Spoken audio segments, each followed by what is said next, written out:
This is the update on the fall garden I planted. This is zone 7, and it got 19 degrees already Fahrenheit. That is -7 Celsius, and their leaves are a little bit damaged, but other than that, the food's still good. I'll be eating on this for quite a while until we get probably maybe down to, maybe if I'm lucky, it'll make it to 15 degrees and then it'll be over with. I'll have to pull up some of these roots and take them in the house if I want to save seeds. Otherwise they'll turn to mush, and then I'll try to store as many as I can before I know it's getting cold.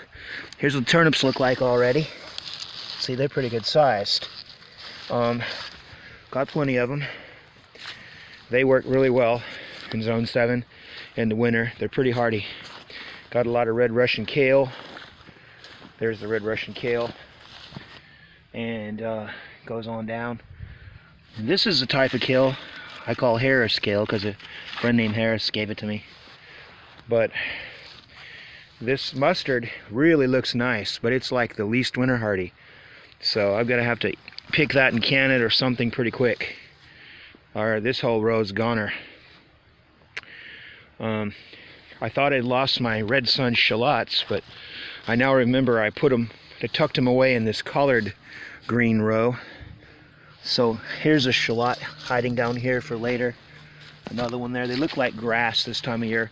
All they do is just hang on for the winter. And I'm much better off storing them in ground than in the house because they dry out in the house. And one of my favorites that I grow, but it's not as winter hardy as I had once thought, is daikon radish. It means radish in Japanese, but it's a really nice long radish, and I think it's the only radish you should grow in the fall. See how big they get? Oh, they're a lot bigger than that. They're huge. I guess I'll pull one up. I got plenty. Ugh! That's how big they are. I mean, they are monstrously huge. I'll be eating this one. I'll go chunk it over. Anyway, got a lot of good things. What you have to do is plant your garden in the fall with daikon. Try planting them in the spring, at least for me. They just bolt because the photo period, the days are getting longer instead of shorter, and they're like weird. They don't want to make seeds in that case. I mean, they want to make seeds in that case where other plants don't. It's very weird. They're like the opposite of most plants. So are turnips. I mean, pretty much all cabbage family plants want to make seeds in the springtime and want to sort of just go dormant over winter. They're not from a very cold climate, obviously, though, because they can't take it colder than -7 very well. You can see how they're really worked up. Some of the leaves are so badly wilted, like this over here. These look like they're just about dead. They'll be burned up really bad if it just gets a couple degrees colder. And see, blackberries are pretty cool because they're very winter hardy.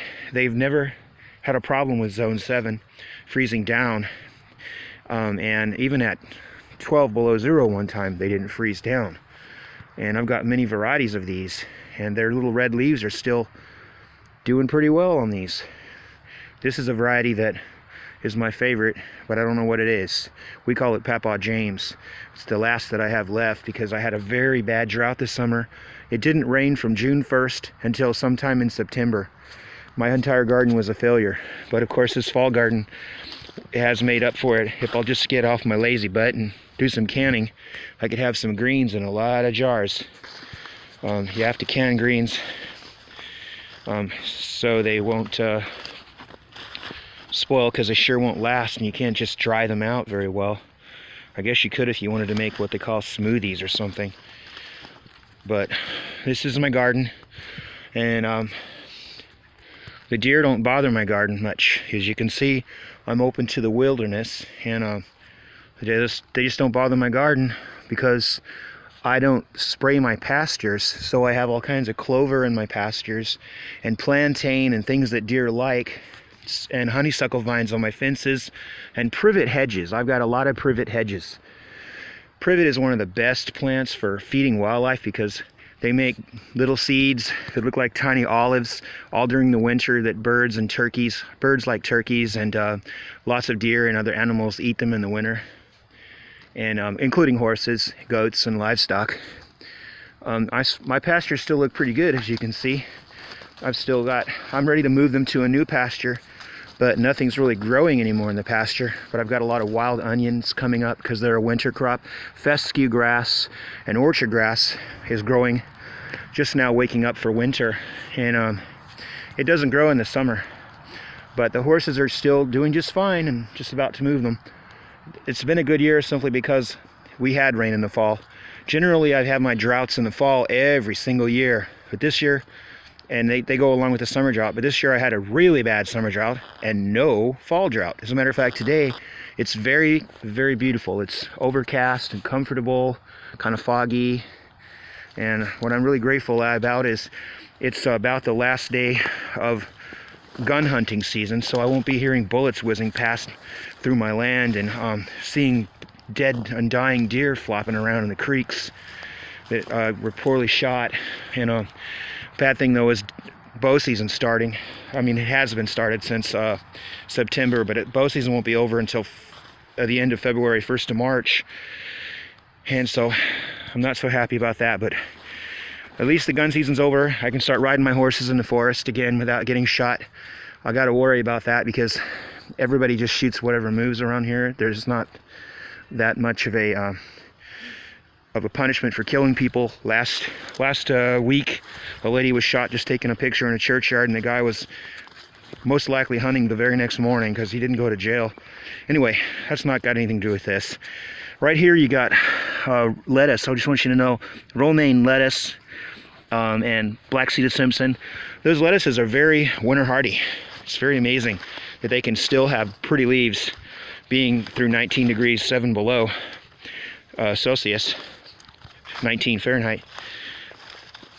But there you go. You can make a garden in the winter if you plant it in the fall, and it can survive at least hopefully till winter solstice on the 21st of December. And then the temperatures really get cold, and that's when it's pretty much over with for gardening here. Everything gets barren, everything turns to mush.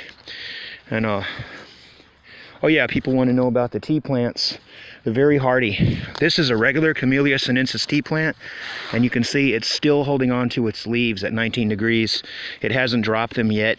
It's an evergreen up till now. So, and it made last winter and the winter before and the winter before. And the drought did kill this one during the summer.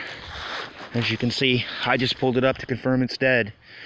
But it's replaced with a really pretty mulberry. It's going to make it, I love mulberries. There's so many varieties of mulberries. My favorite now is going to be the dwarf black mulberry. This here is the other tea plant, and you see it's doing well. They're just ordinary Camellia sinensis tea plants, and they're certainly hardy to zone 7.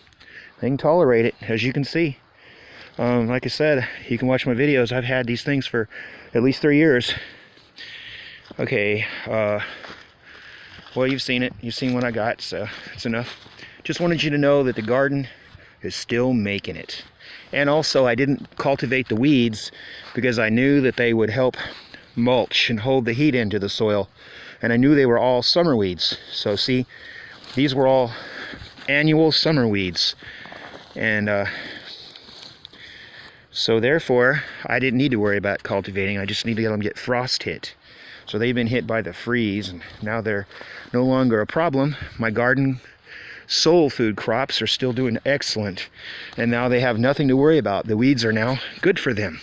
So if I had have turned them under and mulched it, turned it under, I wouldn't have any mulch, and I'd have bare soil and I'd have to import mulch from somewhere else, which is not sustainable. So instead, I just use the weeds, their mulch.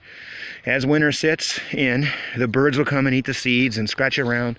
Maybe as they get hungrier, the deer will pop in and eat maybe some of this hay, some of this dead grass and weeds. And then eventually, that is after this garden turns to mush. Wait, look at that. This mustard is actually trying to bloom. How amazing. This is one of the smooth varieties of mustard. Some of them are prickly and wrinkled, and they're hard to, I think they call that Savoy, but they're hard to clean. And this is going to be really good to clean. I love mustards. And these red Russian kales are probably, in my opinion, the prettiest of all kale. My girlfriend gave me this. It's not supposed to be that winter hardy, but it's pretty much served pretty well. And what I love about it is we didn't save any seed, and it was underneath a bamboo thicket that sprang up, and the bamboo somehow kept the seeds dormant. And after about 5 years or so, we cut down the bamboo and mowed it, and it died out real quick in 1 year. And then this Russian kale came back. It just started growing there in her bamboo and where it was, and I'm like, wow, you got a red Russian kale after all those years. Seeds stayed dormant under the ground. Amazing. Okay, I'm rambling a little too much. Anyway, what else was I going to say before I shut this down? What else? Luke, do you have any idea what I was going to say? Nope. Okay, I don't know. That's it. Don't have nothing else to tell you that I can think of. Bye-bye. Good luck with your gardens.